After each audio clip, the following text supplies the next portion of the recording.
अन्तर्राष्ट्रिय स्तरको स्याटेलाइट बनाउने कम्पनी नेपालमा नै छ भन्ने कुरा सुन्दा तपाईँलाई आश्चर्य लागेको हुनसक्छ। आज हामी कुरा गर्दैछौँ राकेश चन्द्र प्रजापति। उहाँ हाल स्विजरल्यान्डको ज्युरिक स्थित कार्यरत हुनुहुन्छ।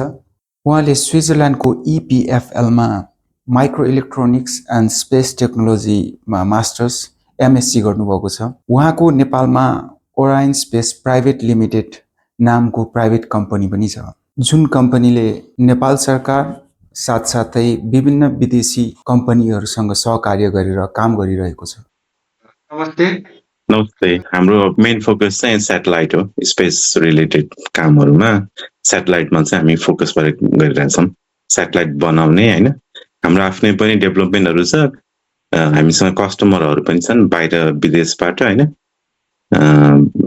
पहिला पनि 2-3वटा बनाइसके, अहिले रिसेन्टली पनि लन्च हुनको लागि चाहिँ रेडीमा छन् 2टा कस्टमरको स्याटेलाइटहरू होइन। अनि अर्को 2टा पनि उसमा छ पाइपलाइनमा।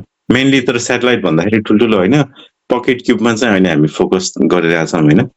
पकेट क्युब चाहिँ एकदम अब बिगिनरको लागि धेरै काम लाग्छ। स्याटेलाइट के हो, कस्तो हो, प्लस लन्च गर्ने प्रोसेसहरू सबै सिकिन्छ होइन। अनि पकेट क्युबको साइज चाहिँ 5 सेन्टिमिटर क्युब हुन्छ। अर्को भनेको चाहिँ अलिकति पपुलर स्याटेलाइट भनेको क्युब साइट हो, त्यो 10 सेन्टिमिटर क्युब हुन्छ होइन। 5 सेन्टिमिटर किन भनेर कुरा गर्दाखेरि चाहिँ लन्च गर्न सस्तो पर्छ कि,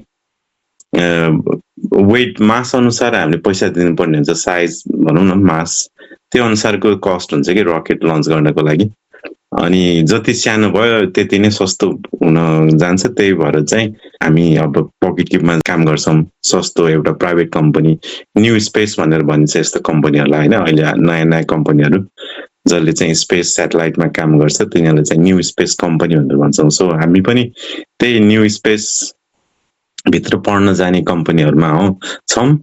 अनि त्यसमा चाहिँ पकेट क्युबले के फाइदा गर्छ भन्दाखेरि चाहिँ सर्ट टाइम डेभलपमेन्ट हुन्छ, 6 महिना 1 वर्ष म्याक्सिमम 2 वर्षमा चाहिँ हामी स्याटेलाइटहरू बनाउन सकिन्छ। अनि लन्च गर्न सस्तो पनि छ होइन। त्यसले गर्दाखेरि चाहिँ हाम्रो टार्गेटहरू चाहिँ अब यस्तै सानो न्यू स्पेस प्राइभेट कम्पनीजहरू प्लस युनिभर्सिटिजहरू होइन, अथवा इभन इन्डिभिजुअल टार्गेट पनि गर्न सकिन्छ। जसलाई चाहिँ स्पेसमा इन्ट्रेस्ट छ र स्याटेलाइट लन्च गर्न इन्ट्रेस्ट छ भने हामी चाहिँ इनिसियल डेभलपमेन्ट फेजदेखि लिएर लन्चसम्म पनि हामी गाइड गर्छौँ। र रिसेन्टली जो इक्जाम्पल दिनुपर्दा मलेसियाको र भियतनामको स्याटेलाइटहरू चाहिँ हामीले बनाइदिइसकेछौँ। अनि उनीहरूलाई ट्रेनिङ पनि दिइसकेछौँ होइन। भियतनामलाई लास्ट मन्थ 2-3 महिना भयो होला भियतनामको लागि हामीले ट्रेनिङ दियौँ। अनि उनीहरूले स्याटेलाइट पनि बनाए होइन हाम्रो गाइडेन्समा। अब यो चाहिँ अब लन्च हुँदैछ नेक्स्ट स्पेस एक्सको ट्रान्सपोर्टर 16 त्यो उनीहरूको त्यो सिरिजहरू छ नम्बर। त्यो ट्रान्सपोर्टर 16मा चाहिँ हामी मतलब हाम्रो कस्टमरहरूले चाहिँ लन्च गर्दैछ, हामीले बनाइदिएको र उनीहरूले चाहिँ लन्च गर्ने। यो स्याटेलाइटले चाहिँ खास विशेष गरी कस्तो किसिमको कामहरू गर्छ? यो हामीलाई हेर्दाखेरि त यो सानो स्याटेलाइटले अब 5 सेन्टिमिटर भने चाहिँ सानो हो, के नै काम गर्ला जस्तो लाग्छ होइन। राइट हो, राइट एकदम। अब त्यही त नामबाटै जाउँ न, पकेट क्युब भनेर किन भन्यो भने खल्तीमा पकेटमा अट्ने क्युब भएको हुनाले चाहिँ पकेट क्युब भनेर नाम आयो। यसको सुरुवात गर्ने मान्छे चाहिँ प्रोफेसर बब ट्विक्स हुनुहुन्छ। उहाँको आइडिया पनि त्यही थियो, सस्तो अनि युनिभर्सिटीले गर्न सक्ने। अनि युनिभर्सिटीमा चाहिँ अब 1-2 वर्ष स्टुडेन्टहरूले चाहिँ काम गर्ने बेलामा चाहिँ एउटा स्याटेलाइट रेडी गरेर लन्च गरेर अपरेट गर्ने भन्ने हुन्छ नि। यो सबै फेज चाहिँ युनिभर्सिटीले चाहिँ गर्न सक्ने, cost wise plus time wise ल स्टुडेन्टको लागि सुइटेबल होइन, त्यो कन्सेप्टमा चाहिँ सुरु भएको। र फर्स्ट त उहाँले क्युबस्याटले नै सुरु गर्नुभयो। अनि क्युबस्याटबाट पनि अलिकति एफोर्डेबल बनाउनको लागि चाहिँ पकेट क्युब सुरु गर्नुभयो होइन बब ट्विक्स। अनि अब जति सानो भयो त्यति नै लिमिटेसन त हुन्छ होइन। किन भन्दाखेरि सानो भएपछि त्यसमा अटाउने सामानहरू पनि एकदम टाइट भयो होइन। त्यसलाई चाहिने पावर सप्लाई चाहिँ हामी सोलर प्यानलहरूबाट गर्छौँ। त्यहाँनिर अटाउने सोलर प्यानलहरू पनि लिमिटेड नै भयो। सो इन द सेन्स लिमिटेसनहरू चाहिँ भोल्युम वाइज के राख्ने के गर्ने भन्ने त्यहाँबाट लिमिटेसन आयो। अनि त्यहाँबाट राख्ने कामहरू चाहिँ चाहिने पावर चाहिँ सोलर प्यानल सोलर सेलबाट आउने हुन्छ। अनि सानो साइज होपछि सोलर प्यानल सोलर सेल होइन, त्यो पनि सानो भएपछि सानै थोरै पावर आउने भयो। त्यसले गर्दा यो दुईटा लिमिटेसन भित्र बसेर चाहिँ हामीले काम गर्नुपर्ने हुन्छ। त्यसलाई चाहिँ हामीले अब च्यालेन्जको रूपमा चाहिँ लिनुपर्ने हुन्छ। तर लिमिटेसन चाहिँ अब त्यसलाई चाहिँ एडभान्टेजमा कसरी लान सकिन्छ भनेदेखि ठुल्ठुलो स्याटेलाइट लन्च गर्नु अगाडि सानो टेस्टहरू गर्नु छ भने यो सानो स्याटेलाइटमा राखेर चाहिँ टेस्ट गर्न सकिन्छ हैन। कुनै सेन्सर टेस्ट गर्नु पर्यो भनेर कसैलाई चाहियो भने हैन, जस्तै अब भनौँ न रेडिएसन सेन्सर बनाएको कम्पनीलाई चाहिँ यसलाई चाहिँ स्पेसमा लगेर टेस्ट हान्नु पर्यो, अब के छ कस्तो छ एकचोटि भनेर भन्यो भने हाम्रो जस्तो कम्पनीले चाहिँ उनीहरूलाई अफर गर्न सकिन्छ। हुन्छ तपाईको सेन्सरहरू दिनुस्, हाम्रो स्याटेलाइटमा राखेर चाहिँ लन्च गरेर टेस्ट डाटाहरू चाहिँ रिजल्टहरू चाहिँ हामी तपाईहरुलाई दिन्छौँ हैन। एउटा यो काम हुन सक्छ। यसलाई यसरी पनि हेर्न सकिन्छ। एउटा चाहिँ अपर्च्युनिटीमा लानु पर्यो, अर्को चाहिँ अब टेक्नोलोजी बढ्दै जाँदाखेरि चाहिँ जसले गर्दा काम कम्पोनेन्टहरू सानो भइरहेछ नि त इलेक्ट्रोनिक्सहरू। सो मिनिचराइजेसनले गर्दा चाहिँ अपर्च्युनिटिजहरू पनि आइरहेछ कि हैन। अब यो सानो टेलिस्कोपहरू पनि बनिरहेछ, सानो क्यामेराहरू पनि बनिरहेछ। So we can put camera टेलिस्कोपहरू पनि के स्याटेलाइटमा हैन। पहिला जुन सेन्सरहरू चाहिँ ठुल्ठुलो साइजको हुन्थ्यो, आजकल चाहिँ न्यानो इलेक्ट्रोनिक्स हैन, माइक्रो इलेक्ट्रोनिक्स, यसले गर्दाखेरि सेन्सरको साइज पनि घटिरहेछ नि त। स्याटेलाइटलाई हामीले दुईटा भागमा डिभाइड गर्न सकिन्छ। एउटा भनेको पेलोड, अर्को बाँकी भएको सामानहरू चाहिँ बस भनेर भनिन्छ हैन। अब स्याटेलाइटमा के हुन्छ भन्दाखेरि चाहिँ प्रोसेसिङ हुन्छ हैन, पावर सप्लाई हुन्छ हैन, अनि कम्युनिकेसन गर्ने हुन्छ हैन। अनि त्यसपछि स्याटेलाइटले के काम गर्छ त हैन, फोटो खिच्ने हो भने क्यामेरा भयो, रेडिएसन नाप्ने भयो रेडिएसन सेन्सर भयो हैन। अब इलेक्ट्रोम्याग्नेटिक फिल्ड नाप्ने छ कि हैन, के काम गर्ने हो त्यो फुलफिल गर्ने कम्पोनेन्टलाई हामी चाहिँ पेलोड भनेर भनिन्छ। पेलोडको इक्जाम्पल क्यामेरा भयो हैन। अब आजकलको जुन टेक्नोलोजी मिनिचराइजेसन भइरहेछ त्यसले गर्दा सेन्सरको साइज कम भएपछि अनि थोरै पावरमा नि काम गर्छ भने त्यस्तो किसिमको पेलोडहरू चाहिँ यस्तो हाम्रो सानो स्याटेलाइटलाई चाहिँ काम लाग्छ हैन। सो अहिलेको रिसेन्ट हामीले चाहिँ 5 सेन्टिमिटर क्युबमा बसेर हामीले चाहिँ क्यामेरा राखेर चाहिँ स्याटेलाइट पनि बनाइसकेका छौँ हैन। यो चाहिँ अब लन्च पनि हुँदैछ चाँडै नै, मेबी अब 1-2 महिनामा लन्च हुनुपर्छ हैन। डेटहरू यदि सरेन भने स्पेस एक्सले डेट दिने हो नि त। त्यसले गर्दा चाहिँ अब के गर्न सकिन्छ भन्ने कुरामा चाहिँ भोल्युम र पावरमा रेस्ट्रिक्ट भएर हामीले डिजाइन चाहिँ गर्नुपर्छ। तर टेक्नोलोजीको एडभान्समेन्टले गर्दा चाहिँ सानो स्याटेलाइटले पनि आजकल चाहिँ पहिलाको जस्तो कामहरू गर्न सक्ने चाहिँ भएको छ हैन। सो पकेट क्युब स्याटले चाहिँ पहिला चाहिँ अलि ठुल्ठुलो स्याटेलाइटले गर्ने काम चाहिँ अहिले चाहिँ उनीहरूले गरिरहेछ। सो त्यसरी बुझौँ न। यो 4-5 वर्ष अगाडि हामीले यो सानो स्याट, नानो स्याट भनेर हामीले सुन्यौं। अनि अस्ति भर्खर पनि यो मुनाल चाहिँ लन्च अस्ति न्युजमा आइरहेको थियो हैन। यो स्याटेलाइटहरूमा तपाईहरुको पनि कुनै इन्भल्भमेन्ट छ? पनि अरु कम्पनीहरू जस्तो अघि तपाईले भन्नुभयो कि यो स्पेसएक्सहरुसँग पनि तपाईहरुको कस्तो किसिमको कसरी चाहिँ काम हुन्छ? ओके। सो हाम्रो जस्तो सानो कम्पनीले चाहिँ डाइरेक्टली स्पेस एक्ससँग चाहिँ कुरा गर्नु पर्दैन हैन। हामीले चाहिँ अर्को लन्च सर्भिस प्रोभाइडर भनेर भनिन्छ, जसले चाहिँ हाम्रो जस्तो सानो स्याटेलाइटहरू चाहिँ कलेक्ट गर्छ हैन। हामीले चाहिँ लन्च सर्भिस प्रोभाइडरहरूलाई दिन्छौँ। अनि त्यो स्याटेलाइट चाहिँ उसले आफ्नो डिप्लोयरमा राख्छ हैन। एउटा पोर्ट हुन्छ, त्यहाँनिर स्याटेलाइटहरू हुन्छ। अनि त्यो पोर्ट अथवा त्यो डिप्लोयरलाई चाहिँ फेरि अर्कोलाई कन्ट्र्याक्ट गर्छ। अनि उसले चाहिँ पछि फेरि स्पेस एक्ससँग कन्ट्र्याक्ट गर्छ कि त्यो स्पेस एक्ससँग चाहिँ ठुलो भोल्युममा मैले अघि भने नि त लन्च गर्नको लागि मास अनुसार चाहिँ पैसा तिर्नुपर्छ। सो कुनै एउटा थर्ड पार्टीले चाहिँ सर्टेन मास भोल्युम चाहिँ उसले किन्छ स्पेस एक्सको रकेटमा, यति म चाहिँ राख्छु, यति स्याटेलाइटहरू, यति ठाउँ चाहिँ मलाई देऊ भनेर उसले किन्छ। अनि त्यो टोटल भोल्युमलाई चाहिँ अथवा मासलाई चाहिँ उसले फेरि अरू मान्छेलाई बेच्छ कि त्यो मेरो स्याटेलाइट छ भने मलाई देऊ भन्छ, अर्कोलाई सबैलाई कन्ट्याक्ट गरेर। अनि त्यसरी चाहिँ हामी चाहिँ लास्टमा छौँ कि हाम्रो त सानो स्याटेलाइट हो नि त। सो हाम्रो स्याटेलाइट चाहिँ अर्को थर्ड पार्टीलाई हामी दिन्छौँ, उसले पनि हाम्रो जस्तो सानो सानो स्याटेलाइटहरू कलेक्ट गरेर अलिकति ठुलो बनाउँछ होइन, अनि त्यो ठुलो चाहिँ फेरि अर्कोलाई दिन्छ। उसरी यसरी चाहिँ हुँदा हुँदा लास्टमा कुरा गर्ने मान्छे भनेको चाहिँ हामी चाहिँ हुँदैनौँ होइन डाइरेक्टली, तर रुल्स एन्ड रेगुलेसन होइन डकुमेन्ट वाइज हामीले चाहिँ सबै इन्फर्मेसनहरू चाहिँ प्रोभाइड गर्नुपर्ने हुन्छ। सब यो भन्नाले चाहिँ के बुझ्नु पर्यो, जस्तो अब फ्रिक्वेन्सी एप्रुभलको देखि कुरा भयो होइन, अनि सेटेलाइटमा बनाउँदाखेरि प्रयोग हुने मेटेरियलको ऊहरू लिस्टहरू के मेटेरियलहरू, किनकि सबै कुराहरू चाहिँ एलाउड हुँदैन स्पेसको लागि होइन। त्यसले गर्दा हामीले मेटेरियल पनि डिफाइन गर्नुपर्छ, कस्तो किसिमको ब्याट्रीहरू छ, ब्याट्री प्रोटेक्सनमा के छ, अनि यदि अब त्यहाँ हामीले ग्लुहरू राख्नु छ भने कस्तो किसिमको ग्लु राखेको छ होइन, आउट ग्यासिङ कम हुने ग्लु राख भनेर त्यहाँ रिकमेन्ड गरेको छ कि। अनि त्यो रिकमेन्डेसनभित्र मेटेरियल सेलेक्सनभित्र बसेर चाहिँ हामीले बनाउनु पर्ने हुन्छ होइन। अनि अर्को भनेको चाहिँ अब अभियसली सर्टेन मासभित्र बसेर डिजाइन गर्नु पर्यो। यदि अब भनेको मासभन्दा बेसी भयो भने हामीलाई राख्न दिँदैन, किनकि टोटल मास त हाम्रो जस्तो सेटेलाइट जोडेर फाइनली टोटल मास जति किनेछ त्योभन्दा बाहिर एक्सिड गर्न त भएन नि त। सो त्यसले गर्दा चाहिँ हामी सर्टेन भोल्युमभित्र बसेर सर्टेन मासमा भित्र बसेर चाहिँ हामीले एउटा सेटेलाइट चाहिँ बनाउनु पर्ने हुन्छ होइन।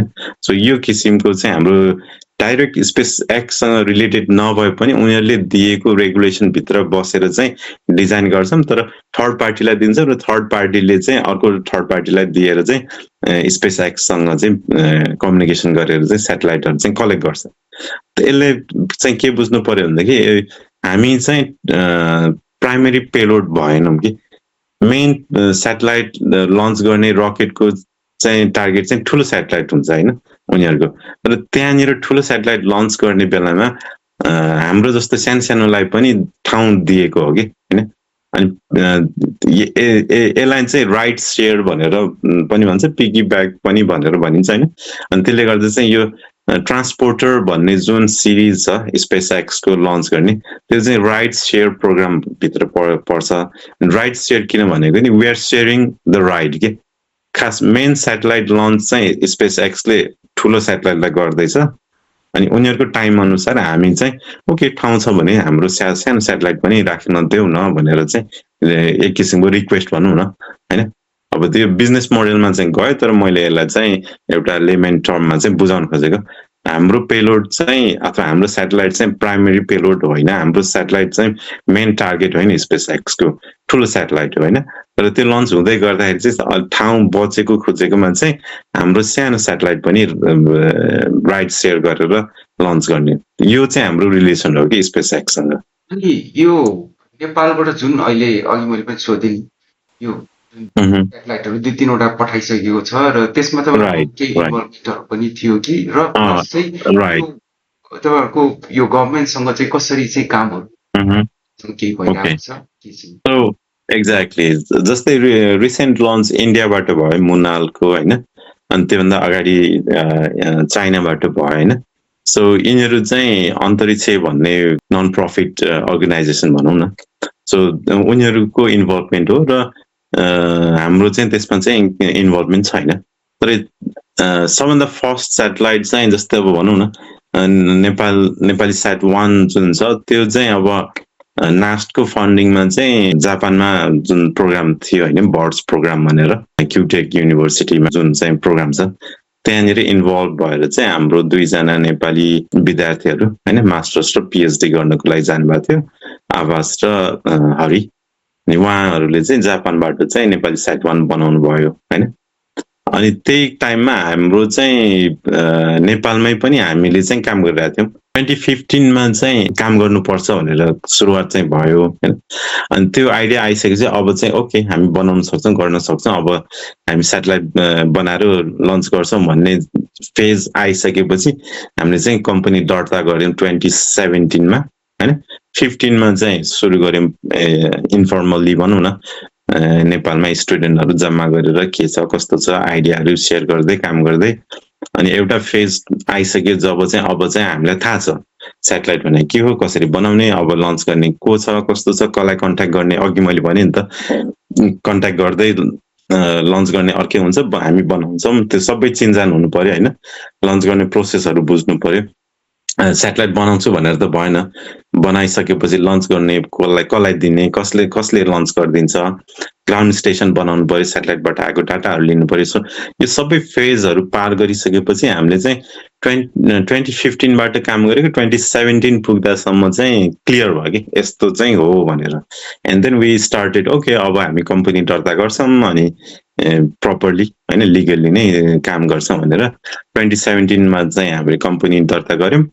अनि स्याटेलाइटहरू बनाउने प्रोसेस सुरु भयो। अनि त्यसपछि हामीले चाहिँ स्याटेलाइटको नाम चाहिँ सानोस्याट 1 भनेर दियौँ होइन, सानोस्याट 1 भनेर। अनि यो स्याटेलाइट चाहिँ हामीले चाहिँ 2019 वरिपरि नै लन्च गर्ने कुरा भइसकेको थियो, तर लन्च डिले यताउता गरेपछि चाहिँ फाइनली हामी चाहिँ 2020मा चाहिँ लन्च गऱ्यौँ कि होइन, 2020मा लन्च गऱ्यौँ। अनि सायद त्यो नेपाली स्याट 1 लन्च भएको सर्टेन मन्थ पछि चाहिँ हाम्रो लन्च भयो।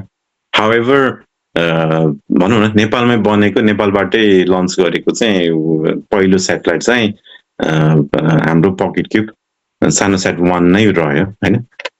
किन भन्दाखेरि उता नेपाल स्याट 1 चाहिँ जापानमा गएर जापानमै सिकेर जापानबाट लन्च गरियो भने होइन, हामी चाहिँ नेपालमै बसेर नेपालमै बनाएको चाहिँ पहिलो स्याटेलाइट नेपालमै बनेको भनौँ न, त्यसरी बुझ्ने हो भने त्यो चाहिँ हाम्रो चाहिँ सानोस्याट 1 भयो।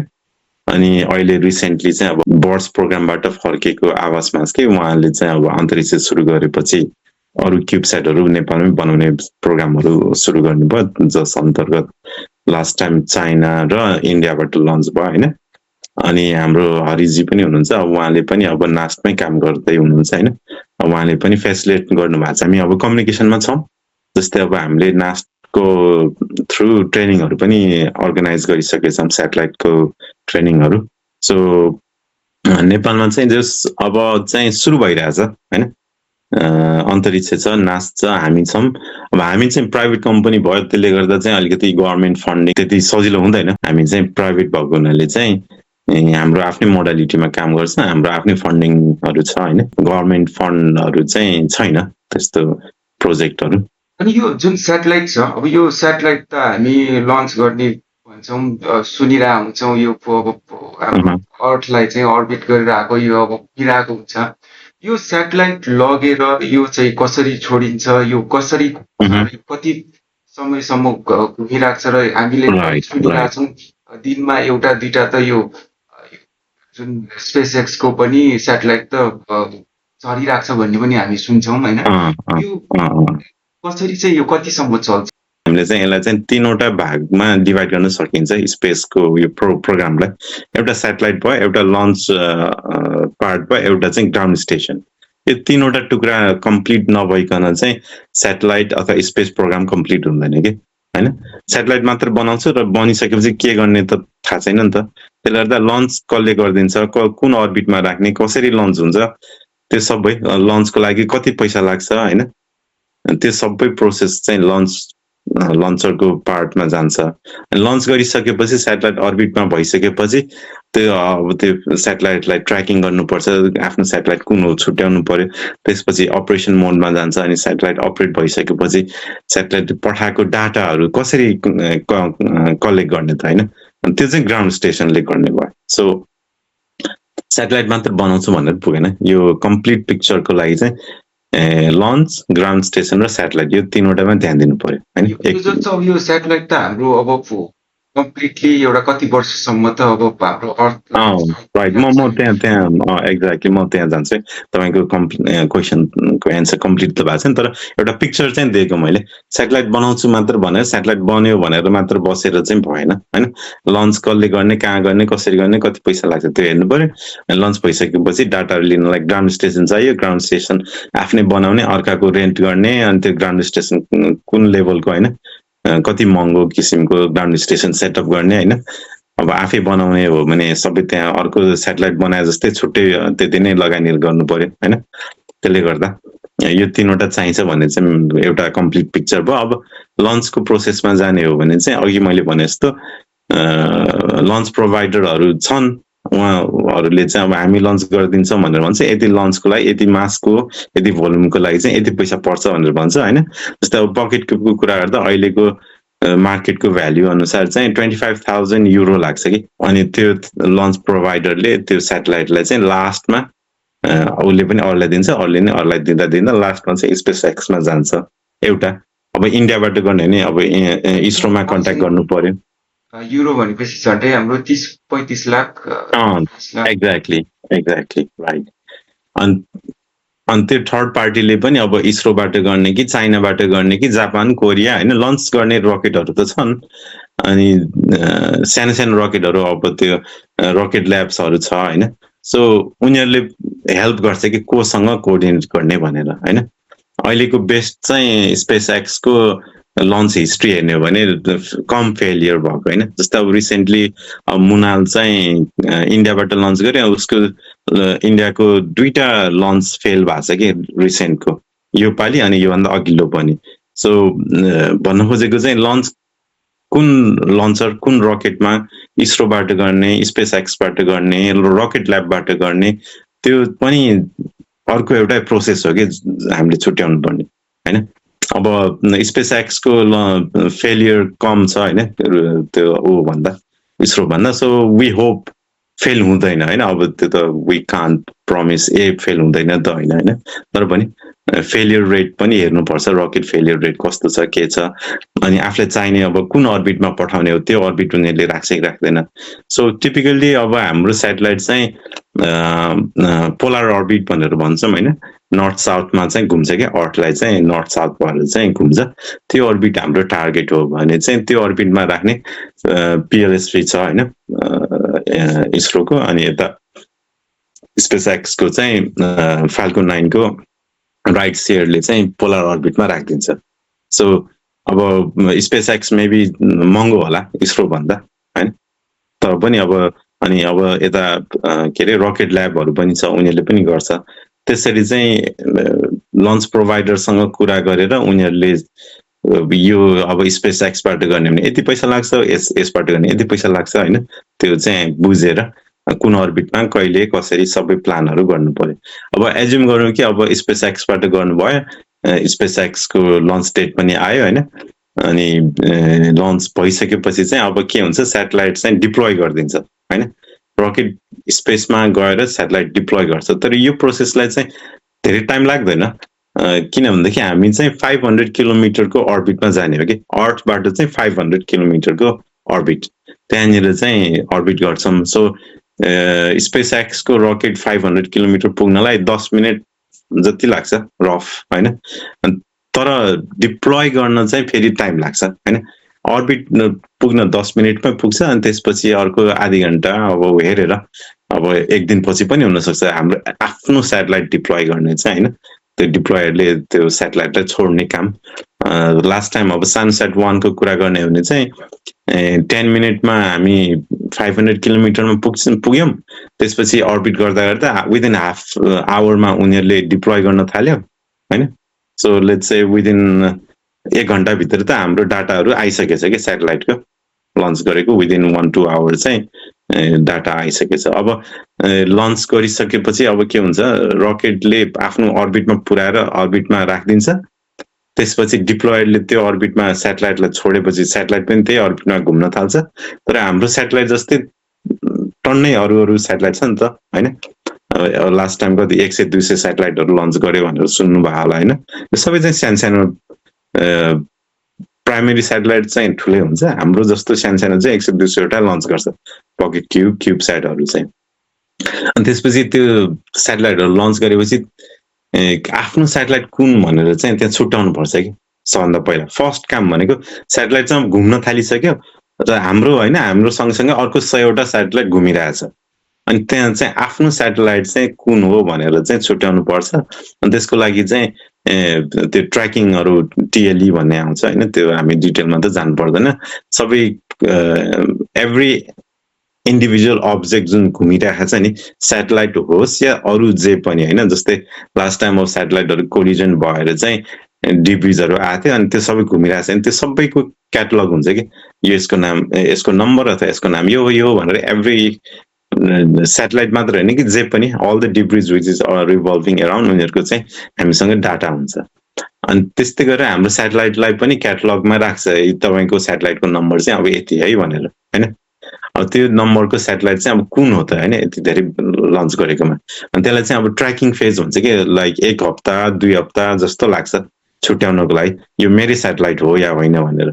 दुईटा स्याटेलाइट सँगैसँगै गइरहेछ नजिकै नजिकै, अनि तपाईँको एन्टिनाले त्यसलाई ट्र्याक गर्यो होइन, किनकि त्यो त अब टिएलई नम्बर पाइसकेछ हामीले, यो नम्बरको तपाईँको हुनसक्छ भनेपछि त्यसलाई फलो गरेर अनि कुरा गर्दाखेरि कुरा गर्छै गर्दैन, कमान्ड पठाउँदा रिटर्न आउँछ कि आउँदैन, स्याटेलाइट पठाएको सिग्नल रिसिभ गर्दा म चाहिँ यो सानो साइट हो भनेर रिसिभ भयो कि भएन होइन।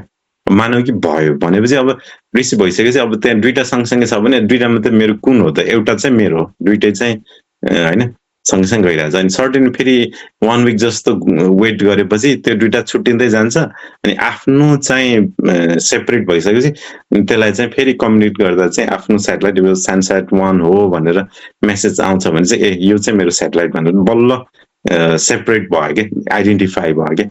यो चाहिँ 1-2 हप्ता चाहिँ ट्र्याकिङमै जान्छ। लन्च गरिसकेपछि सबै स्याटेलाइटहरू 100वटा स्याटेलाइट घुमिरहेको मान्छे चाहिँ मेरो कुन हो भनेर छुट्याइसकेपछि मात्र त्यसपछि मात्र अपरेसनल फेजमा जान्छ। अब यो गर त्यो गर अपलिङ्क कमान्ड पठाउने होइन, अब फोटो खिच भन्नु पर्यो, अब फोटो खिच भनेर पठाउनु पर्यो होइन। नि त अर्को स्याटेलाइटलाई रङ स्याटेलाइटले ट्र्याक गरिरहेछ, एज्युम गर ए यो चाहिँ मेरो स्याटेलाइट जस्तो छ भने ट्र्याक गर्दैछ, अनि अपलिङ्क कमान्ड पठायो भने त त्यो स्याटेलाइटले त बुझ्दैन होइन त्यो कमान्डलाई, अनि काम गर्दैन। सो ट्र्याकिङ चाहिँ फर्स्ट फेजमा चाहिँ अर्बिटमा राखिसकेपछि रकेटले पुऱ्याइसकेपछि आफ्टर सम टाइम स्याटेलाइटलाई डिप्लोय गर्छ, त्यो पोर्टमा जुन चाहिँ बट्टामा बन्द गरेर राखेर माथि पठान्छ, त्यो बट्टाको त्यो ढोका खोलेर हाम्रो स्याटेलाइट चाहिँ पुस गर्छ होइन बाहिर।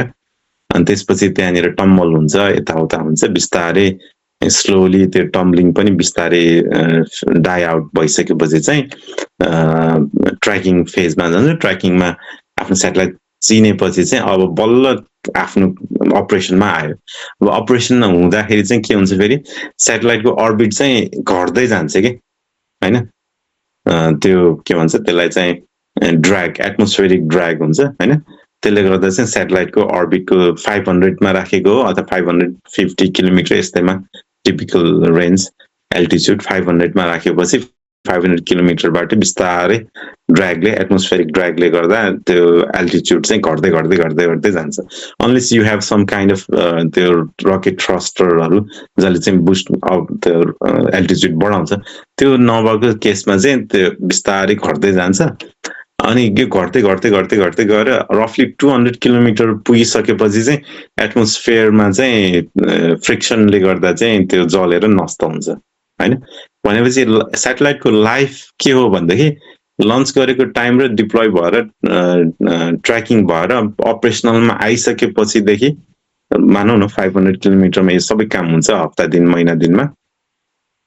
त्यो भइसकेपछि एल्टिट्युड घटेर आइरहेछ अनि जबसम्म 200 वरिपरि पुग्छ नि, 200 पुगिसकेपछि अनि एटमोस्फेरिक डेन्स पनि हुन्छ होइन, अनि त्यसले गर्दा चाहिँ फ्रिक्सनले गरेर चाहिँ जलेर स्याटेलाइट चाहिँ नष्ट हुन्छ। सो हाम्रो लाइफ भनेको 500 किलोमिटरदेखि झर्दै झर्दै आउँदा 200 सम्म पुग्दाखेरिको त्यति बेलासम्म चाहिँ स्याटेलाइटको काम हुन्छ, अपरेसनल हुन्छ होइन। यदि स्याटेलाइटमा केही पनि फेलियर आएन भने चाहिँ, अनि हाम्रो चाहिँ ठ्याक्क सानो स्याट 1 को इक्जाम्पल दिने हो भने चाहिँ 500 किलोमिटर 500 किलोमिटरमा लन्च गर्यो, त्यसपछि 200 किलोमिटरसम्म आउँदा चाहिँ 2 वर्ष लाग्यो। भनेपछि स्याटेलाइटको लाइफ हाम्रो ड्युरेसन कति भयो? 2 इयर्सको भयो। हाम्रो जस्तो सानो स्याटेलाइटहरू सानो स्याटेलाइटहरूको टिपिकल लाइफ भनेको 2 इयर्सै हो कि होइन, किनकि 500 किलोमिटरदेखि 200 किलोमिटरसम्म आउने जुन ड्र्यागले गर्दा आफूले बिस्तारै झर्दै गर्छ, त्यो चाहिँ नम्बर चाहिँ त्यो ड्युरेसन चाहिँ 2 वर्षको वरिपरि हुन्छ। अनि 2 वर्ष नै हाम्रो स्याटेलाइटले काम गर्यो, लास्ट फेजसम्म काम गर्यो। So this is the duration अथवा लाइफ अफ द स्याटेलाइट। यो जुन स्याटेलाइट छ 500 टु 200 मा झरुन्जेलसम्म त्यसको स्पिडमा केही चेन्जेस आउँछ? किनभने हामी जति नजिक फास्ट राइट त्यो डिटेलहरू त हामी गर्न सकिन्छ अभियसली। रफ नम्बर हेर्दाखेरि चाहिँ 500 किलोमिटरको अर्बिटल स्पिड पनि छ होइन, अर्बिटमा बस्नको लागि चाहिने स्पिड पनि हुन्छ कि त्यसलाई चाहिँ अर्बिटल स्पिड भन्छ। त्यो स्पिड मेन्टेन गर्न सक्नु भएन भने चाहिँ फेरि अर्बिटमा बस्दैन। त्यो स्पिड मेन्टेन गर्नको लागि चाहिँ रकेटको काम, जुन अघि नै हामीले कुरा गऱ्यौँ नि, रकेटले अर्बिटमा पुऱ्याइदिने अनि रकेटले नै त्यो स्पिड दिन्छ कि स्याटेलाइटलाई। अब अर्बिटल स्पिड कति छ त? 500 किलोमिटरको लागि चाहिँ हामीले हिसाब गऱ्यो भने चाहिँ 500 किलोमिटरमा मेन्टेन भएर बस्नको लागि चाहिँ अर्बिटल स्पिडको त्यो फिजिक्सबाट हिसाब गरेपछि चाहिँ 7 किलोमिटर पर सेकेन्ड होइन। सो लाइक स्याटेलाइट चाहिँ 7 किलोमिटर पर सेकेन्डको स्पिडमा चाहिँ घुमिरहेको छ कि होइन। अनि जति जति त्यो डिके हुँदै जान्छ, पोटेन्सियल एनर्जी घट्दै जान्छ अथवा हाइट झर्दै गर्छ, त्यति त्यति स्पिड चाहिँ बढिरहेछ है। हामीले जस्तो ट्र्याकिङ जुन गर्छौँ नि, अब त्यसमा त अब यदि दिनमा अब कति पटक हुने छ भने अब स्पिड बढ्ने बित्तिकै फेरि त्यसको राइट एक्ज्याक्टली ट्र्याकिङ त्यो सबै मिलाउने हामीले चाहिँ गर्नु पर्दैन, अटोमेटिक नै हुन्छ। त्यसमा त्यो टिएलई भन्ने जुन मैले सुरुमा पनि भनेको थिएँ, टिएलई जुन दिन्छ टु लाइन एलिमेन्ट भनेर, जसको चाहिँ काम भनेको चाहिँ कुनै पनि अब्जेक्ट स्पेसमा घुमिरहेको छ भने त्यो अब्जेक्टको पोजिसनको कोअर्डिनेट हो कि होइन। जस्तै जिपिएसले कोअर्डिनेट दिन्छ नि कहाँ चाहिँ के छ, अथवा कुनै मान्छेलाई हामीले भेट्नलाई बोलाउनु पर्यो नि, यति बजी यो लोकेसनमा आऊ भनेर भन्छ नि। स्याटेलाइटको लोकेसन पनि डेफिनेसन गर्न सकिन्छ। अर्बिटल एलिमेन्ट भन्ने पनि छ होइन, एङ्गल पोजिसनमा पनि कुरा गर्न सकिन्छ। अर्को चाहिँ टिएलई टु लाइन एलिमेन्ट भनेर त्यो अर्बिटल पोजिसनलाई नै हेरेको प्लस सम एक्स्ट्रा इन्फर्मेसन राखेर होइन। अनि त्यो इन्फर्मेसन चाहिँ फेरि कसले राख्छ भनेदेखि नोराड भन्नेले राख्छ कि। नोराडले चाहिँ अब के गर्छ, सबै स्याटेलाइट मात्र होइन सबै कुरालाई ट्र्याक गरिरहेको छ। मैले अघि पनि भनिसकेँ सुरुमै होइन, एभ्री डिभ्रिजहरू सबैलाई ट्र्याक गरिरहन्छ। उसको काम भनेको चाहिँ रेडारले चाहिँ स्क्यान गरे अनि त्यो रेडारले हेरेपछि यो अब्जेक्टको नाम यति, यो क्याटलग होइन, सबैको क्याटलग बनाउँछ, यसको नाम नम्बर यति, यसको नम्बर यति, यो अब्जेक्ट यो हो भनेर सबै हेर्छ। अनि उसले चाहिँ टिएलई दिन्छ, त्यो टिएलई चाहिँ एभाइलेबल छ, अनलाइन एभाइलेबल छ होइन। अनि त्यो टिएलई लिएर चाहिँ ग्राउन्ड स्टेसनले ट्र्याक गर्न सक्छ कि।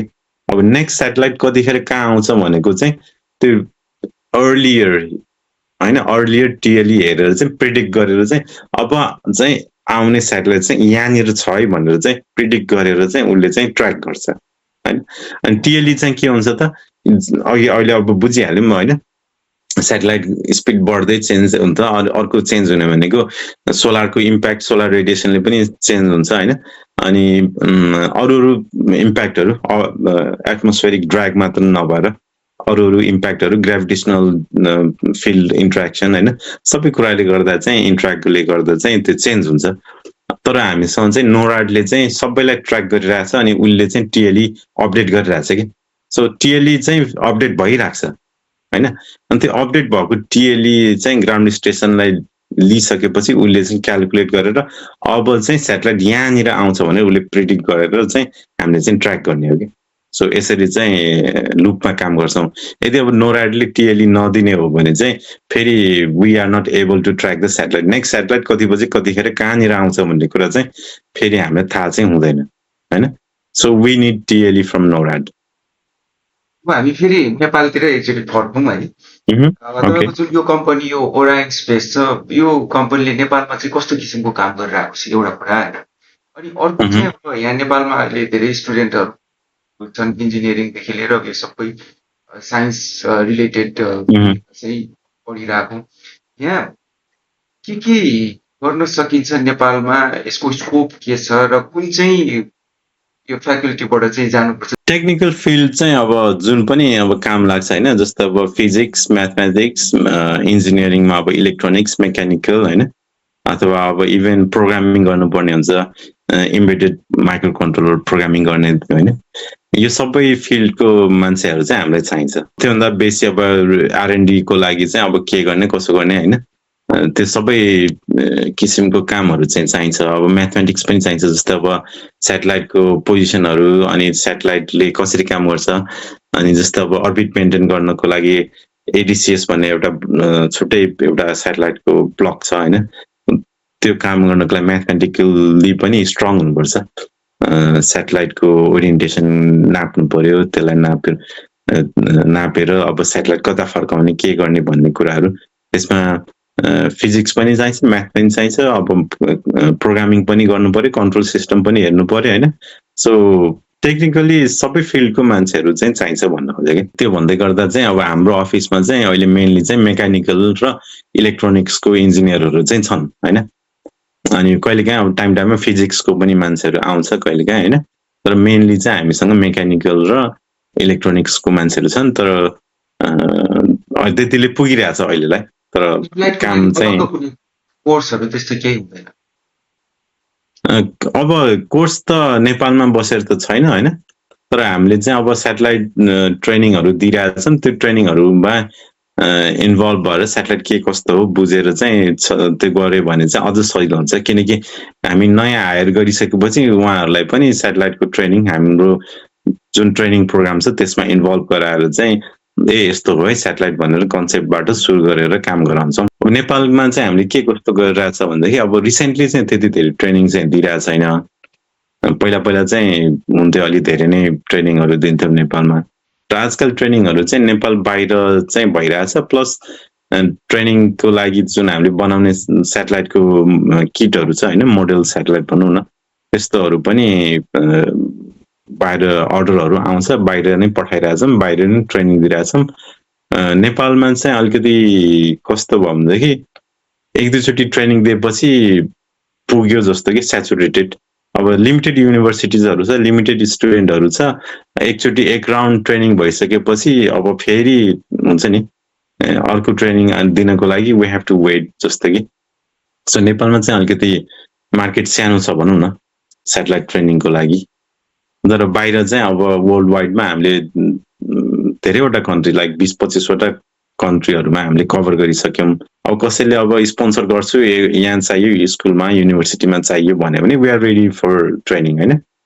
तर त्यो मेबी अर्को भनेको पैसाले पनि जस्तो लाग्छ कि अब स्टुडेन्टले पैसा राखेर ट्रेनिङ लिएर होइन। हामी त प्राइभेट कम्पनी हो होइन।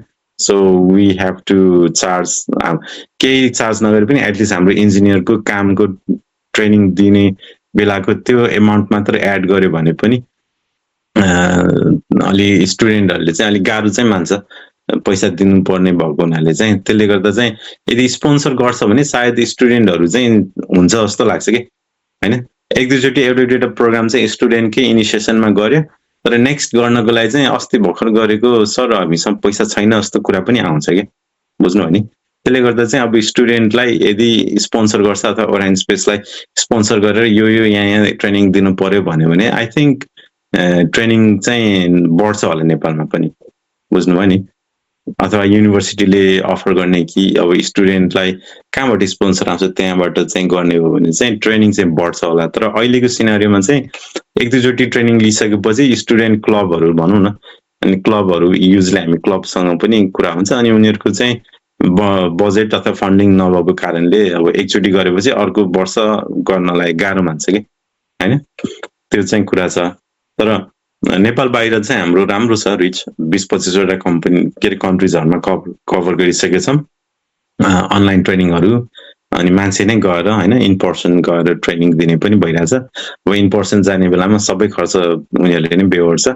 अनि अनलाइन भयो भने चाहिँ ट्रेनिङ कस्ट हुन्छ। त्यसमा चाहिँ हामी यसरी नै लाइभ बसेर हामीसँग ट्रेनिङ मेटेरियलहरू सबै छ।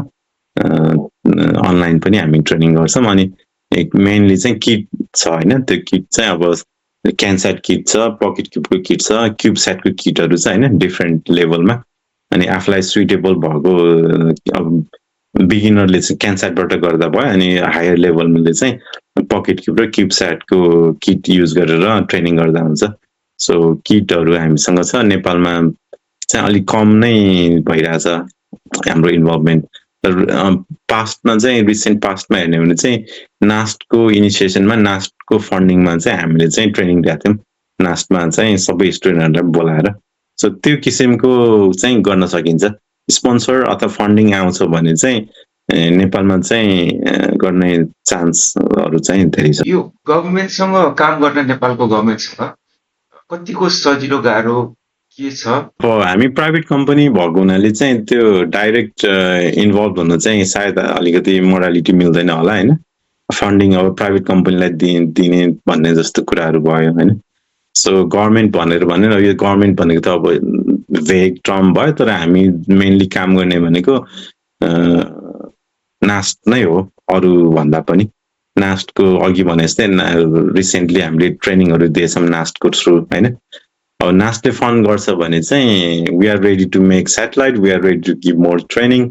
अरू त अब गभर्मेन्ट भनेर ऊ गर्न त त्यति भेगली भन्नु भएन, तर अब स्पोन्सर आउने अथवा कुनै यो स्कुलमा अथवा यो युनिभर्सिटीले ट्रेनिङ खोज्छ त्यस्तो छ भने चाहिँ हामी गर्न सक्छौँ।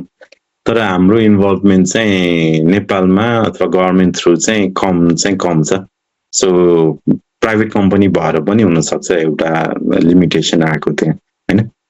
प्राइभेट कम्पनीलाई फन्ड कसरी दिने भन्ने क्लियर नहुन सक्छ नि त। नेपालमा हामीले सबै कम्प्लेनै मात्र गर्छौँ होइन, यो भएन त्यो भएन। अब नेपालमा यो सबै साइन्स टेक्नोलोजी फिल्डमा डेभलप गर्नको लागि चाहिँ के चिज नपुगेको जस्तो लाग्छ र तपाईँको हिसाबमा चाहिँ के गर्दा चाहिँ बेस्ट हुन्छ जस्तो लाग्छ? टेक्निकली कुरा गर्ने हो भने चाहिँ मैले पहिला पनि भन्ने गर्थेँ, एउटा यो निड्स नै डेभलप हुनुपर्छ कि होइन। सेटेलाइट बनाउँछु भनेर हाम्रो कम्पनी मात्र अगाडि आएर पुग्दैन होइन। सेटेलाइट बनाउनको लागि चाहिने जुन किसिमको प्रिसिजन चाहिन्छ त्यो प्रिसिजन दिने मेटेरियल बनाउने, जस्तै अब सेटेलाइटको स्ट्रक्चर अब एल्युमिनियम स्ट्रक्चर हुन्छ, अब त्यसलाई चाहिँ सिएनसी गरेर एउटा प्रिसिजनमा चाहिँ एल्युमिनियम स्ट्रक्चर बनाउने कम्पनी छैन भने त भएन नि होइन। हामी सेटेलाइट मात्र बनाउँछु भनेर हामी मात्र अगाडि जान सक्दैनौँ। हामीलाई चाहिने अरू प्रडक्टहरू जे छ त्यो सबै पनि नेपालमा बनाउन सक्ने एउटा निड्स डेभलप नभएसम्म चाहिँ हामी मात्र अगाडि बढेर हुँदैन होइन। सो अहिले चाहिँ हामीले धेरै जसो सामानहरू चाहिँ चाइनाबाटै अर्डर गर्छौँ कि होइन। जस्तै अब मैले अघि भर्खर भने नि एल्युमिनियमको स्ट्रक्चर चाहिँ के गर्छौँ हामी क्याडमा डिजाइन गर्छौँ, त्यसको फाइलहरू चाहिँ चाइना पठाउँछौँ अनि चाइनाबाट चाहिँ सिएनसी र विथिन सर्टेन प्रिसिजन भएको चाहिँ सामान चाहिँ हामीलाई अब आउँछ। यो जुन यो प्रोडक्टहरू जुन चाइनाबाट तपाईँले मगाउनुहुन्छ त्यो चाहिँ स्विजरल्यान्डको लागि भन्नुभएको या नेपालको लागि? नेपालको लागि, अहिले नेपालको लागि। अनि नेपालको अब रिसेन्टली अब छ जस्तै नाम ठ्याक्कै मलाई यात्री हो क्या, यात्रीहरूसँग पनि सायद सिएनसी मेसिन छ जस्तो लाग्छ। Right now I can't remember. यात्री जुन छ बाइकवाला छ नि उनीहरूले पनि हामीले एकचोटि सिएनसी बनायो जस्तो लाग्छ एल्युमिनियम स्ट्रक्चर। अनि यो त्योभन्दा अगाडि चाहिँ कहाँनिर भन्दाखेरि स्वयम्भूतिर एउटा अर्को यो वर्कसप पसल छ जहाँ चाहिँ उनीहरूसँग पनि सिएनसी मेसिन छ, तर हामीले खोजेको प्रिसिजन र त्यो काम सफा भएन भनौँ न, जेनरल लेमेनमा कुरा गर्दा हामीले खोजेको जस्तो काम चाहिँ सफा नभएपछि चाहिँ अनि फेरि मिलेन भनौँ न। सो मैले भन्न खोजेको चाहिँ हामी मात्र अगाडि आएर पुग्दैन, सबै फिल्डको टेक्निकल छ नि त्यो सबै फिल्डको। अब पिसिबीकै कुरा गरौँ न होइन। अब पिसिबी पनि अहिले रिसेन्टली नेपालमै बन्छ जस्तो चाहिँ अब भिडियोहरू म देखिरहेको छु। र अब त्यो पिसिबी पनि अब डिजाइन गर्यो, बनाउने बेलामा अब छैन भने त त्यो पिसिबी पनि अब चाइनाबाटै मगाइरहेछौँ हामीले होइन। अनि कुनै कम्पोनेन्ट चाहिँ अब हामी आफैले सोल्डर गर्छौँ, हामी आफै गर्छौँ, तर म्याक्सिमम चाहिँ अब एसेम्बल भएकै कम्पोनेन्टहरू पनि सोल्डर भएकै पिसिबीहरू अर्डर गरिरहेको छौँ आजकल।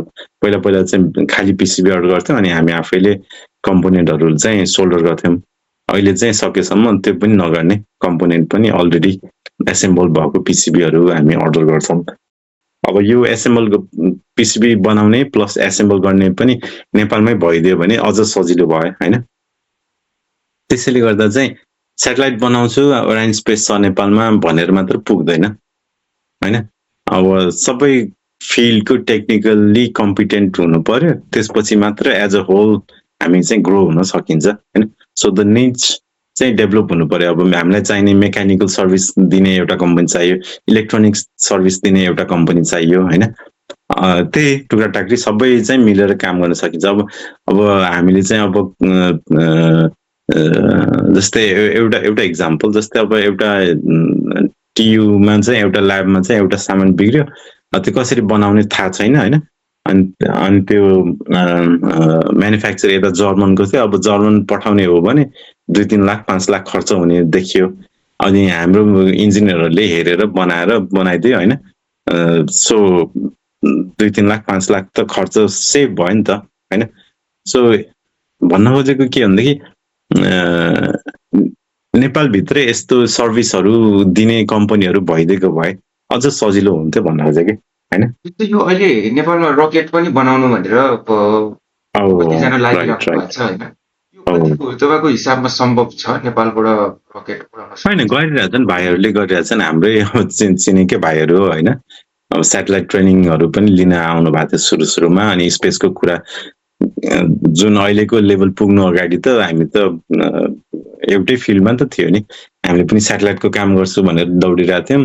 उहाँहरू पनि रकेटको भनेर दौडिराख्नु भएको थियो होइन। So we started almost like त्यस्तै फेजबाट। अब हामीले अहिले सेटेलाइट नेपालमै बनाउने सक्ने क्षमतामा पुगिसक्यौँ। उहाँहरू पनि रकेटहरूको बनाउँदै हुनुहुन्छ। अब रकेट पनि अब स्पेसमा लन्च गर्ने होइन। अब त्यो पुग्नको लागि अर्बिटल लन्च गर्नको क्षमतासम्म पुग्नको लागि टाइम लाग्छ होला होइन। त्यो भनेको माइलस्टोनहरू छ नि त। They are doing very good होइन। म चिन्छु भाइहरूलाई पनि राम्रोसँग। जियोग्राफिकल कन्डिसन अनुसार चाहिँ अलिकति त्यो चाहिँ डिफ्रेन्ट टपिक भयो। त्यो भनेको अब टेक्निकली बनाउनु नेपालमा बन्छ बन्दैन भन्ने छुट्टा कुरा भयो। अब नेपालमै चाहिँ लन्च प्याड राख्छु भन्ने कुरा फेरि त्यो छुट्टै कुरा भयो होइन। सो अफकोर्स नेपालमा लन्च प्याड राख्ने जियो पोलिटिकल अनि इक्वेटरबाट टाढा यो सबै हेर्ने हो भने चाहिँ त्यति सुइटेबल चाहिँ छैन होइन। किनकि लन्च पर्मिसन अब इभन अहिले त प्लेन ल्यान्ड गर्ने इन्डियाको पर्मिसन चाहिन्छ भनेदेखि होइन, कहाँबाट एरोप्लेन त्यो पाथ छ नि त्यो पर्मिसन लिने जस्तै रकेटको पनि यु हेभ टु एग्री चाइनासँग इन्डियासँग होइन। यता अब मेबी उतातिर लन्च गर्ने भने यता अब बङ्गलादेश छ के छ होइन। सबै कन्ट्री जियो पोलिटिकली एग्री गर्नलाई गाह्रो हुन्छ। सो लन्च प्याडको हिसाबमा चाहिँ नेपाल सुइटेबल लोकेसनमा छैन। तर नेपालमा रकेट बन्छ बन्दैन, बनाउन सक्छ सक्दैन भन्ने कुरा हेर्ने हो भने चाहिँ वी क्यान डु इट। अनि भाइहरूले राम्रै प्रोग्रेस गरिरहेको छ। अब त्यसमा माइलस्टोन सेट गरेर यति यो वर्ष भनेर चाहिँ सेट गर्दै अगाडि बढ्ने हो भने चाहिँ सकिन्छ। तर लन्चको लागि चाहिँ अब अहिले रिसेन्टली पनि एकजनासँग कुरा गरिरहेको छु। उनीहरू चाहिँ अब लन्च प्याड सेटअप गर्ने इक्वेटर नजिकै जमिन किनिसक्यौँ, अब लन्च गर्नको लागि हामी हेरिरहेछौँ भनेर कुरा गरिरहेछ होइन। अब उहाँहरूलाई चाहिँ अब भनौँ न नेपालको हाम्रो भाइहरूले चाहिँ गएर कुरा गरेर ओके हामीले चाहिँ रकेट अब अर्बिटल रकेट नै बनाउन सक्ने क्यापेबिलिटी भइसक्यो, हामी चाहिँ अब रकेट बनाउन रेडी छौँ भनेर भन्यो भने ओके दे माइट इन्भाइट होइन। आऊ हाम्रो लन्च प्याड छ यहाँनिर, तपाईँहरूको रकेट चाहिँ ल्याउनुहोस् उडाउनुहोस् भन्न सक्छ। सो तर नेपालबाट चाहिँ लन्च प्याड नेपालमा राख्ने कुरा चाहिँ अलिकति गाह्रो हो। पोलिसी नै चेन्ज गर्नुपर्ने पनि कुराहरू अब त्यो त अब गभर्मेन्ट लेभलमा अब मेनली त इन्डियासँग पर्मिसन लिने कुराहरू होइन। अनि त्यहाँनिर अब कुन जमिन छुट्याउनु पर्यो होइन, त्यो सबै छ। त्यो त अब टेक्निकल भन्दा पनि त्यही तपाईँले भने जस्तै पोलिसी लेभलमा गभर्मेन्ट लेभलमा जग्गा लिज गर्नु पर्यो, त्यहाँबाट लन्च गर्न दिन्छ दिँदैन, नेबरिङ कन्ट्रिजहरूसँग पर्मिसन लिनु पर्यो होइन। इभन त्यो लोकालिटीसँग पर्मिसन लिनु पर्यो होइन। त्यो प्रोसेस त अब यो सबै कुराहरू किन भनेदेखि एउटा बेसिक कुरा चाहिँ लन्च गरेर भनौँ न फेल भयो भने त्यो रकेट त झर्दाखेरि नजिकै झर्ने, नेपालभित्रै झर्ने नि वरिपरि बस्ती छ छैन हेर्नु पर्यो। अझ हाइट गेन गरिसकेपछि झर्छ भने चाहिँ इन्डियामा चाइनामा झर्छ कि होइन, त्यो सबै हेर्नुपर्छ कि। त्यसले गर्दा चाहिँ लन्च प्याडहरू युजली चाहिँ समुद्रको छेउछाउमा हुन्छ कि, केही गरेर झऱ्यो भने चाहिँ समुद्रमा झर्छ भनेर। So geo political India China यताउता सबै भइहाल्यो, प्लस जियोग्राफिकली पनि हाम्रो ल्यान्डलक कन्ट्री भएर पनि ऊ छ कि झऱ्यो भने कहाँ झर्छ के हुन्छ भन्ने कुराहरू समुद्रको जस्तो वरिपरि होइन। फ्लोरिडा एउटा इक्जाम्पल, फ्लोरिडाबाट लन्च गरेको जे झऱ्यो भने चाहिँ समुद्रमा खस्छ होइन। अनि अघि एउटा साथी अब उसले पनि काम गरिरहेछ लन्च प्याड बनाउनको लागि, उसले पनि इक्वेटरनिरको कुरा गरिरहेछ। अनि लन्च यदि रकेट झऱ्यो भने समुद्रमा झर्ने एउटा आइल्यान्ड टाइपको त्यस्तो कुराहरू भइरहेछ। सो यस नेपाल चाहिँ लन्च प्याडको लागि त्यति सुइटेबल ठाउँ होइन। तर रकेट बनाउँछु भन्यो भने चाहिँ I don't think it's a problem. अब भनौँ न रसिया अब एज अ होल लाइक बाइकोनोरको कुरा गर्ने नै त्यो पनि त धेरै एक्सट्रिम नर्थतिरै छ नि त होइन, लन्च इक्वेटरमा छ होइन, फ्लोरिडा काइन्ड अफ लाइक इक्वेटरतिर छ होइन, त्यो राम्रो भयो। अघिनको साथीको लन्च प्याड पनि अब इक्वेटरतिर छ। अनि जस्तै चाइनाको भयो, अनि त्यसपछि कोरियाको भयो होइन। यिनीहरू जस्तो अब कोरियाको म लन्च प्याड पनि घुम्न गएको थिएँ, उनीहरूको चाहिँ समुद्रको साइडमै छ कि, यदि रकेट फेल भएर खस्यो भने समुद्रमा खस्छ कि होइन। लन्च पनि फेरि कोरियाले लन्च गर्ने चाहिँ यता चाइना साइडमा होइन कि यता समुद्र साइडमा लन्च गर्नुपर्छ कि, बुझ्नुभयो नि। लन्च गर्दै जान्छ सिधा, अनि यता छड्के बिस्तारै छड्के लिँदाखेरि चाहिँ समुद्र साइडतिर चाहिँ छड्के घुम्नुपर्छ होइन। यो भनेको डिफ्रेन्ट टपिक भयो। तर अब technically are we capable, do we have the होइन म्यान पावर होइन, त्योबाट क्वेसन गर्ने हो भने चाहिँ अहिलेको टेक्नोलोजीको युगमा चाहिँ हामीसँग थाहा छैन, आउँदैन भन्ने उ नै छैन कि होइन। सबै इन्फर्मेसन अब ल्यापटपमा छ, मान्छे कन्ट्याक्ट गर्न सकिन्छ, सोध्न सकिन्छ, एक्सेसिबिलिटी पहिला जस्तो छैन, सजिलो छ होइन। जस्तै अब म भन्छु अब सानसेट 1 बनाउनको लागि चाहिँ we got help from everywhere के। जस्तै हङ्गेरीको प्रोफेसरले हामीलाई अब बोलाएर एक दिनको कम्प्लिट ट्रेनिङ दिनुभयो। म जापानमा गएर ट्रेनिङ लिएँ, युकेमा गएर ट्रेनिङ लिएँ होइन। सो लाइक अनि त्यसपछि हाम्रो साथीहरू अस्ट्रेलियामा हुनुहुन्छ, जर्मनमा हुनुहुन्छ। So they all came together to help to build the satellite होइन। सो अहिलेको टाइममा त इन्फर्मेसन छैन, आउँदैन भन्ने उ नै छैन कि होइन। मेबी फन्डिङको प्रब्लम हुन सक्ला, तर गर्छु भनेर एउटा प्लान लिएर माइलस्टोन सेट गरेर अब यो गर्छु भनेर सेट गर्ने हो भने चाहिँ रकेट बनाउन, स्याटेलाइट बनाउन नेपालमा त्यति गाह्रो चाहिँ छैन अहिलेको टाइममा। पहिला भनौँ न अब इन्टरनेट कम्प्युटरको जमाना थिएन, त्यतिखेर चाहिँ गाह्रो। अब त्यही भएर पनि अघि नै मैले भने नि न्यू स्पेस भनेर, त्यो फेज सुरु हुनुको कारण पनि यही हो कि एडभान्समेन्ट अफ टेक्नोलोजी, जसले गर्दा चाहिँ सानो सानो स्याटेलाइट पनि एउटा प्राइभेट कम्पनीले बनाउन सक्ने अहिले कन्डिसन आयो नि। अनि पहिला चाहिँ स्याटेलाइट बनाउने भनेको नासाले गर्छ अथवा फन्डिङ भएको गभर्मेन्टहरूले गर्छ होइन।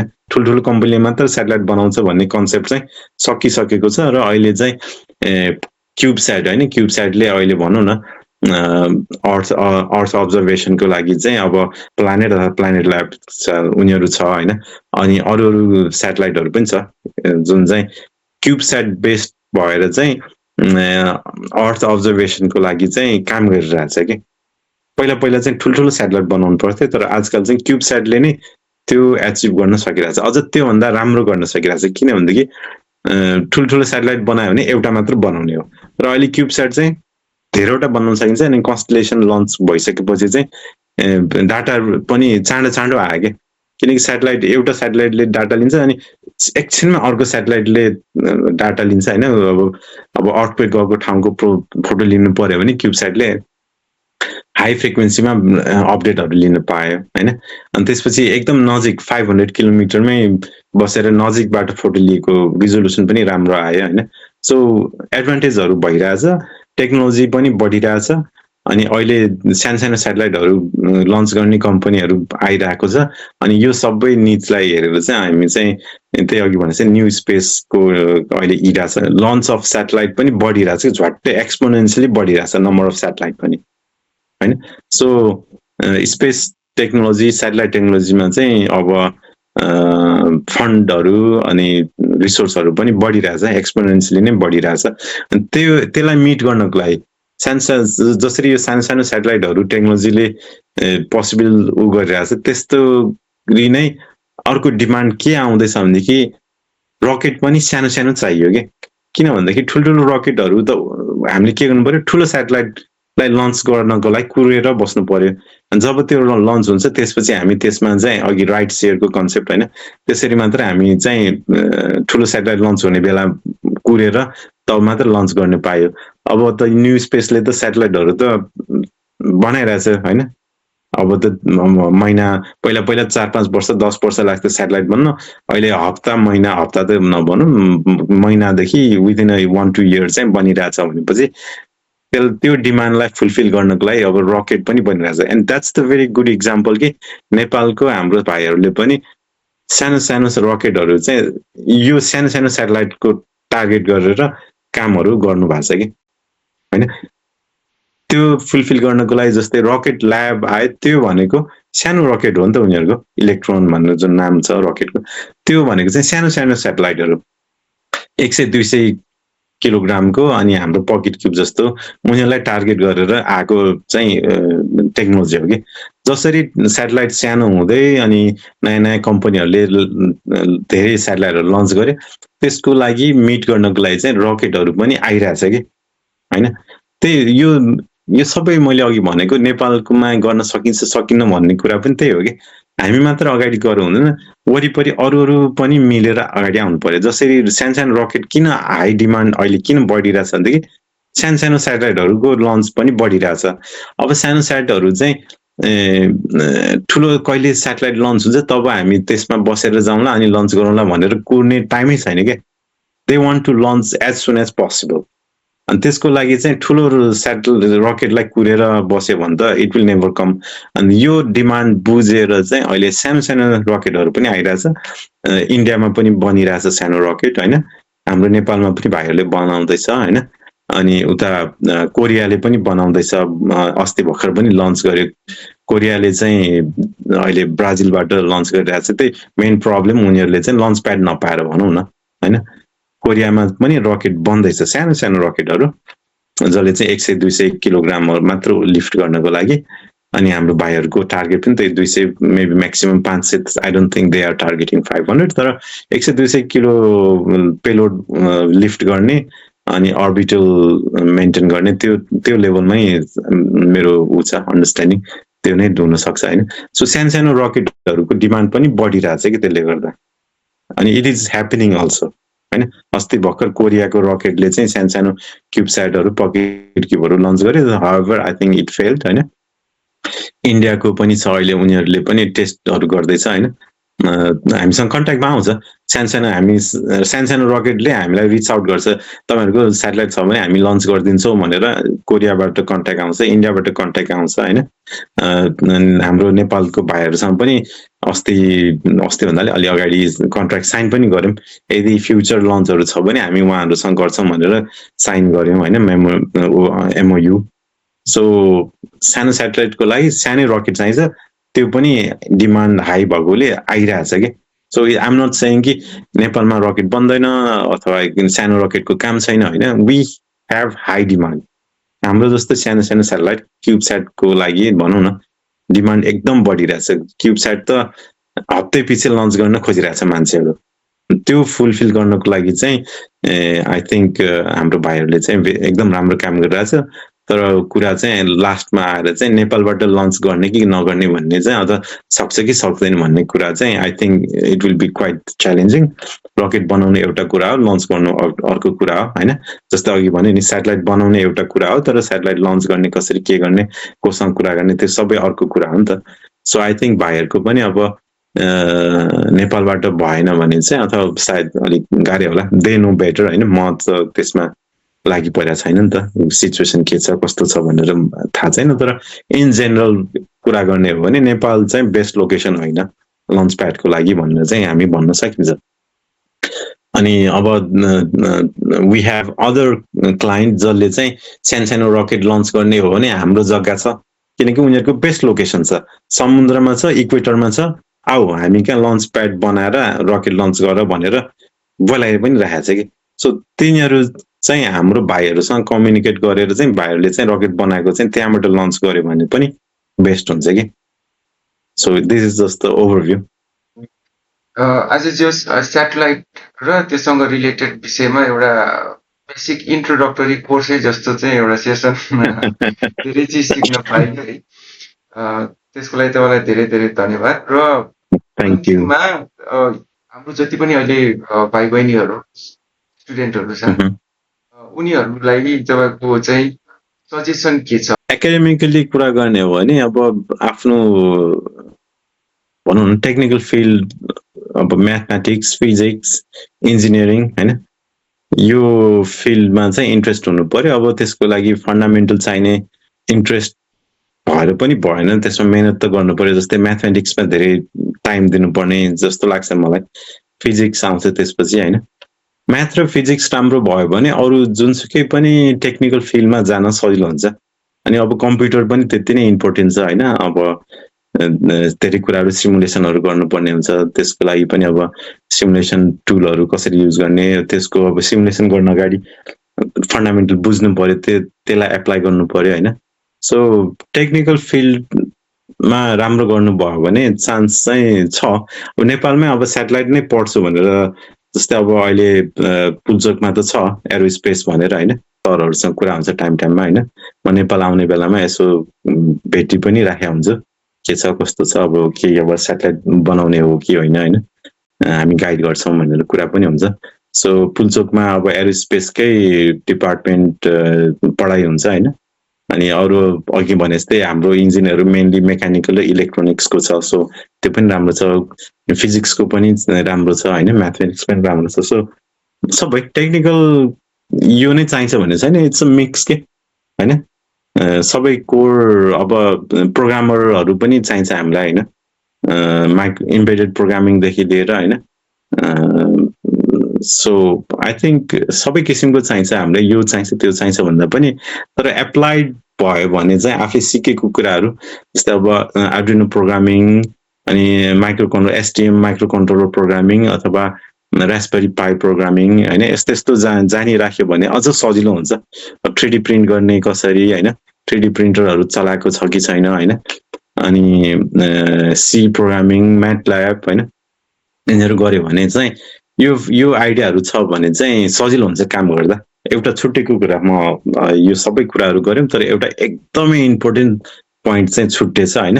त्यो भनेको चाहिँ टेस्टिङ हो कि। सेटेलाइट बनाउने त भन्यो, तर टेस्टिङ चाहिँ मैले कुरा मिस गरेछु धेरै नै। यो चाहिँ ऊ भयो, ठुलै टपिक हो। सेटेलाइट टेस्ट चाहिँ गर्नु चाहिँ पर्छ होइन। अनि त्यो टेस्टहरूमा चाहिँ अब एउटा इम्पोर्टेन्ट टेस्ट चाहिँ भाइब्रेसन टेस्ट अथवा इन्भाइरोमेन्टल टेस्ट पनि हो। अनि यो चाहिँ नेपालमा छैन होइन। अनि हामीले चाहिँ लास्ट टाइम 2-3 महिना अगाडि चाहिँ इन्डियामा गएर टेस्ट गऱ्यौँ। सो भाइब्रेसन टेस्ट चाहिँ अब यो चाहिँ मेकानिकल फिल्ड, मेकानिकल ब्याकग्राउन्ड भएको स्टुडेन्टलाई अझ धेरै कन्सेप्ट हुन्छ। भाइब्रेसन टेस्ट भने के कस्तो हो होइन, नेचुरल फ्रिक्वेन्सी भने के हो होइन, ऱ्यान्डम भाइब्रेसन के हो, यस्तोहरू चाहिँ मेकानिकल पढ्ने स्टुडेन्टलाई अझ राम्रो आइडिया हुन्छ। र 2-3 महिना अगाडि हामी चाहिँ इन्डियामा गएर चाहिँ भाइब्रेसन टेस्टहरू गरेर फर्क्यौँ। अनि हामीले सिमुलेसनहरू पनि गऱ्यौँ र त्यहाँ आएको रिजल्ट र हाम्रो सिमुलेसन म्याच पनि गऱ्यौँ होइन। अनि त्यो हेल्प गर्यो बुझ्नलाई हाम्रो सेटेलाइटले कस्तो बिहेभ गर्छ भनेर सिमुलेट गऱ्यौँ। अनि रियल टेस्ट पनि गऱ्यौँ, डाटाहरू कम्पेयर गऱ्यौँ, उस्तै उस्तै आयो होइन। यो भाइब्रेसन टेस्ट चाहिँ जस्तो यो स्पेसको लागि हो या रकेट लन्च गर्ने बेला? ओके त्यही त मैले अघि भर्खर पनि भने एकदमै इम्पोर्टेन्ट बिग चङ्क चाहिँ छुटेकै थियो मेरो यो होल इन्टरभ्यूभित्र होइन। त्यो चाहिँ टेस्टिङको टपिक थियो।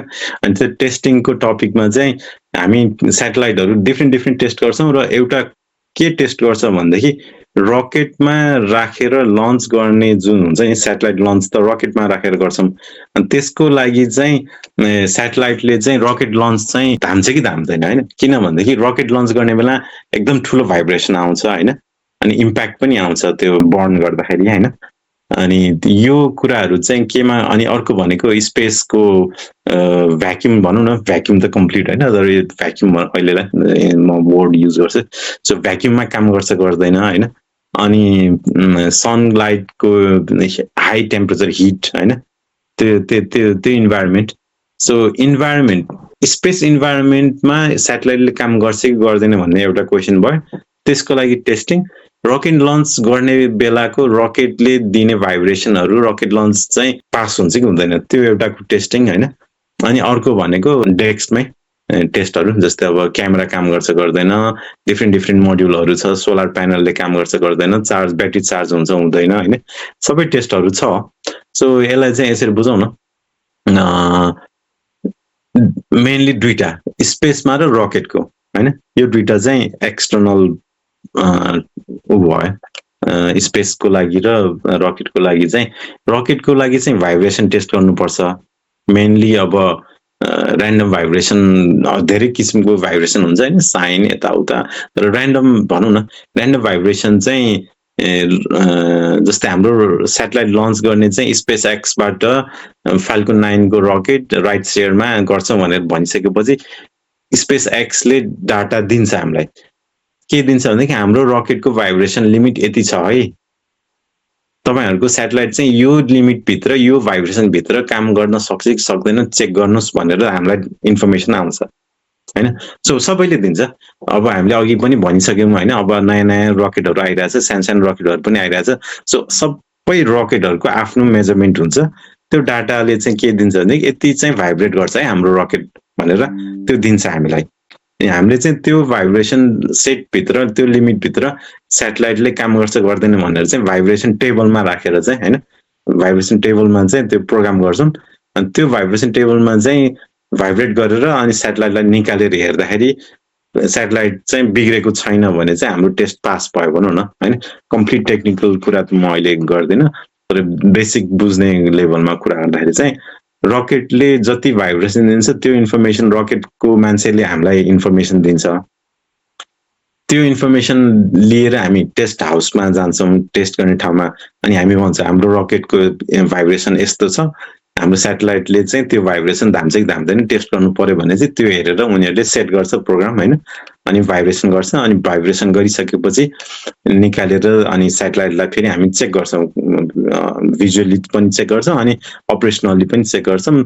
सबै ठिक छ भने भाइब्रेसन टेस्ट पास भयो। अनि यो टेस्ट चाहिँ नेपालमा चाहिँ छैन, अनि हामी इन्डियामा गएर गर्यौं अस्ति नै। अनि अरु भनेको चाहिँ अब स्पेस इन्भाइरोमेन्ट जहाँ चाहिँ भ्याक्युम हुन्छ अनि सन र इक्लिप्समा स्याटेलाइट त्यो रिभल्भ गर्दाखेरि त्यो टेम्परेचर चेन्ज हुन्छ। अनि यो टेस्ट गर्नको चाहिँ थर्मल भ्याक्युम भनेर भन्छ यो टेस्ट गर्नको लागि। अनि थर्मल भ्याक्युम पनि अब छैन, यो पनि इन्डियामै गर्नुपर्ने हुन्छ। यो चाहिँ अप्सनल टेस्ट हो हैन।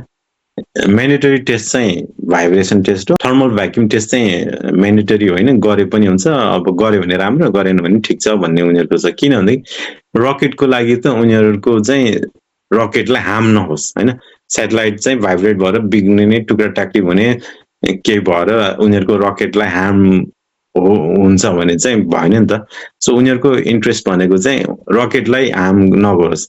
अनि रकेटले माथि पुर्याएर डिप्लोय गरिसकेपछि स्याटेलाइट स्पेसमा काम गर्छ गर्दैन उनीहरूको इन्ट्रेस्टमा छैन। त्यही भएर चाहिँ थर्मल भ्याक्युम टेस्ट चाहिँ हाम्रो आफ्नो लागि हो कि हाम्रो स्याटेलाइट चाहिँ स्पेसमा काम गर्छ गर्दैन भनेको र टेस्ट गर्नुको लागि थर्मल भ्याक्युम टेस्ट गर्नु पर्यो हैन। सो रकेट लन्च प्रोभाइडरले हामीले स्याटेलाइट लिएर जाने बेलामा थर्मल के अरे भाइब्रेसन टेस्टको रिपोर्ट पनि दिनुपर्छ कि हामीले गर्यौँ हामी पास भयौँ भनेर। र उनीहरूले चाहिँ थर्मल भ्याक्युम माग्दैन हैन। त्यो उनीहरूको इन्ट्रेस्ट होइन, त्यो हाम्रो इन्ट्रेस्ट हो। हाम्रो स्याटेलाइट चाहिँ स्पेसमा काम गर्छ कि गर्दैन, स्पेसमा त्यो हेर्नको लागि चाहिँ थर्मल भ्याक्युम गर्नुपर्छ। त्यो म्यान्डेटरी नभएकोले हामीले गरेनौँ, महँगो अब पैसा पर्छ यताउता हैन। सो त्यो हामी गरेनौँ, तर वी टुक द रिस्क हैन। तर पनि अब त्यो भन्दैमा चाहिँ हामीले सबै क्याल्कुलेट त हुन्छ, कुन कम्पोनेन्ट राख्ने, कस्तो स्पेसमा काम गर्ने कम्पोनेन्ट सेलेक्ट गरेरै बनाएको हुन्छ स्याटेलाइट हैन। त्यसले गर्दा चाहिँ त्यो भयो। अर्को भनेको चाहिँ अब फङ्सनल टेस्ट भनेको त हामीले बनाउँदै गर्दा सबै टेस्टहरू हुन्छ, एभ्री इन्डिभिजुअल ब्लक कम्पोनेन्ट त्यो पिसिबी सबै नै, अनि सबै जोडेर हैन, सबै इन्डिभिजुअल सानो सानोदेखि लिएर कम्प्लिट स्याटेलाइटको टेस्टहरू पनि गर्छौँ। सो टेस्टिङ फेज चाहिँ मेरो अघिको पार्टमा छुटेको, जस अहिले यसलाई पनि बुझ्नु पर्यो, टेस्टिङ चाहिँ इम्पोर्टेन्ट छ भनेर। बेसिकमा हामी अहिले सक्यौँ, एडभान्सको लागि अर्को एउटा फेरि चाहिँ सेसन राख्नुपर्छ होला। कस्तो होइन ठिक छ। जस अब आज धेरै कुरा सिक्न पाइयो। फेरि पनि हामी यो भेट मौका पायो भने हामी भेट्ने छौँ। अहिलेलाई त्यही त तपाईँले अब इन्भाइट पनि गर्नुभयो, एकदम धन्यवाद छ होइन। अब यो टपिकहरू अब जेनरली भन्न कुरा राख्न पाइरहेको थिएन, तर यो जुन तपाईँले अपर्च्युनिटी दिनुभयो, प्लस अब आउने नयाँ जेनेरेसनलाई चाहिँ आइडिया हुन्छ के हो कस्तो हो नेपालमा नि यस्तो कामहरू भइरहेछ टेक्निकल एजुकेसनतिर लाग्यो भने अझ यो इन्ट्रेस्ट छ भने सेटेलाइट बनाउने इन्ट्रेस्ट छ भने म्याथ फिजिक्सतिर अलिकति ध्यान दिनुपर्छ भनेर अहिलेदेखि नै मोटिभेटेड हुन्छ होइन नेपालमै पनि हुन्छ पहिला अब हाम्रो टाइममा नेपालमा भएको थिएन नि त होइन म चाहिँ यहाँ अब पढ्न आउने बेलामा क्युबस्याटमा काम गर्छु भनेर पढ्न आएको थिएँ अरू त त्यति नै हो अरू त ओभरअल समरी यति नै हो हुन्छ त्यसो भए हवस् त धेरै धेरै धन्यवाद हस् ल थ्याङ्क यू तपाईँलाई पनि थ्याङ्क यू ल बाई बाई म यहाँ मोबाइल समेत भएर नमस्ते पनि गर्न अप्ठ्यारो छ सरी ल हुन्छ थ्याङ्क यू ल ल ल बाई बाई